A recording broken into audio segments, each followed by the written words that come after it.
जय महाराष्ट्र. तर आपण आज चाललो आहे लोणेरला. 7 वाजलेत आणि जे आमच्यासोबत येणार आहेत ते चेंबूरमधून येणार होते, म्हणून मी जी 4 व्हीलर होती आपली अर्टिगा ती ऑफिसजवळच लावली, कारण डबल CNG परत जाणार येणार त्याच्यामुळे. आणि आपण ॲक्टिवाने आलो आहे चेंबूरपर्यंत. तर मी पहिल्यांदाच चाललो आहे श्रीवर्धन बीच बघायला.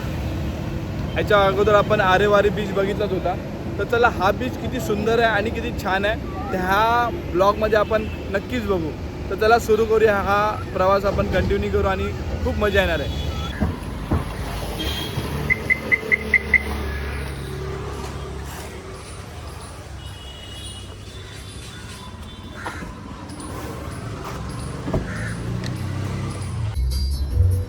आता आम्ही पनवेलला थांबलो CNG भरायला. खूप जास्त गर्दी होती, कारण पुढे पनवेलच्या पुढे CNG भेटेल की नाही भेटेल विश्वास नाही करू शकत. आणि या दादाचा मी कॉन्फिडन्स बघून मलाही वाटत होतं की खाली उतरून मी पण ह्याच्यासोबत ब्लॉगिंग करावी. खूप सुंदर कॉन्फिडन्स होतं त्याचं. आणि आता आम्ही चाललो आहे CNG भरून हायवेला. आता आम्ही इंदापूरच्या आसपास पोचलो आहे आणि ट्रॅफिक नाही भेटणार असं होणारच नाही. अर्धा तास आमचा ट्रॅफिकमध्येच गेला. शिट, काय बोलायचं या ट्रॅफिकला, कधी सुधारणार नाही ट्रॅफिक. फायनली आपण 4 तासानंतर इथे आलो आहे ह्या बीचवरती. श्रीवर्धन बीच आपल्याला बघायचा होता कसा आहे काय, आणि हा पूर्ण बीच आता आपण बघूया.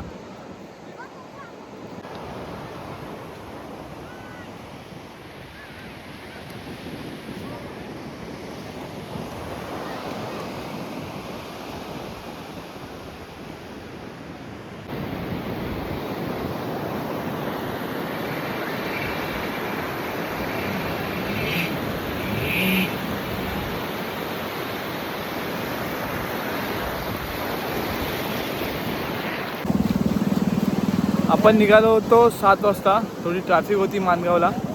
फायनली इथे आलो आणि ज्यांना आम्ही घेऊन आलो ते जेवायला बसलेत आणि आपण तोपर्यंत बोललो फोटो सेशन व्हिडिओ काढून घेऊ. खरंच श्रीवर्धन बीच खूप चांगला आहे. तुम्ही पण येत असाल तर नक्कीच या.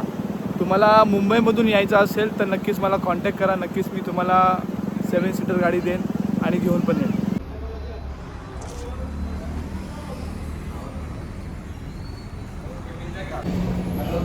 आता आम्ही आलो आहे पेणमध्ये इंडियन मसाला हॉटेलला. असं म्हणायला गेलं तर आमचा श्रीवर्धनचा एक्सपिरियन्स पहिल्यांदा खूप बेकार आला. बीच खूप सुंदर होतं, सगळ्या गोष्टी ठीक होत्या, पण आम्हाला जेवण तिकडचं आणि सर्विस बिलकुल आवडली नाही. कारण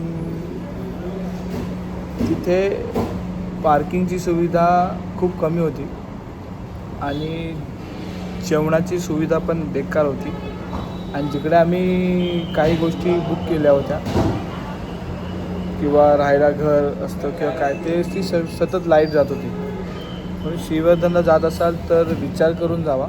ठीक, बीच चांगला आहे आणि तिकडे फेरीवाले तुम्हाला मुश्किलने भेटतील, कारण तिकडे फेरीवाले पण बसत नाही सध्या. आता काय तुम्ही शॉपिंग करू शकत नाही काय कारणास्तव. तर आता आम्ही पेनला आलो आहे. ठीक होता असं बोलू शकत, म्हणजे 100पैकी आम्ही 40% ठीक होतं असं बोलू शकतो. आरेवारीला जो आपण गेलो तशी मजा इकडे आली नाही. आता आपण जाऊया घरी, झोप काढूया. लवकरच भेटूया पुढच्या ब्लॉगमध्ये. आणि हा ब्लॉग तुम्हाला आवडला असेल ही अपेक्षा करतो. ह्याच्यापेक्षा ब्लॉग चांगला होऊ हे पण मी प्रयत्न करेन. तुर्तास थांबतो. जय हिंद, जय महाराष्ट्र.